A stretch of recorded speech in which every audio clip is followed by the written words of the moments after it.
necə deyim bunu mən? Sensiz qala bilmərəm, anlayırsan bunu sən. Bu sevginin əzəli, bu sevginin sonu sən. Ay sənə qurban olum, çox sevirəm səni mən. Canımdakı ruhum sən, sən varım sən.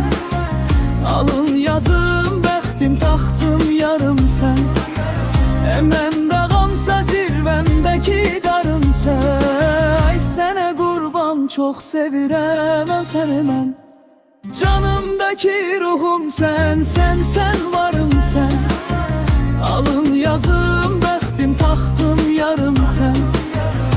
Mən dağımsa zirvəmdəki qarım sən. Ay sənə qurban, çox sevirəm axı mən.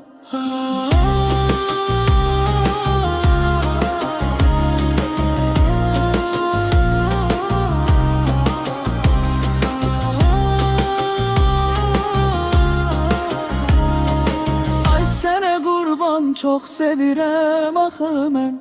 Canımdakı ruhum sən, sən, sən varım sən. Alın yazım, bəxtim, taxtım yarım sən. Mən dağımsa zirvəmdəki qarım sən. Ay sənə qurban, çox sevirəm axı mən.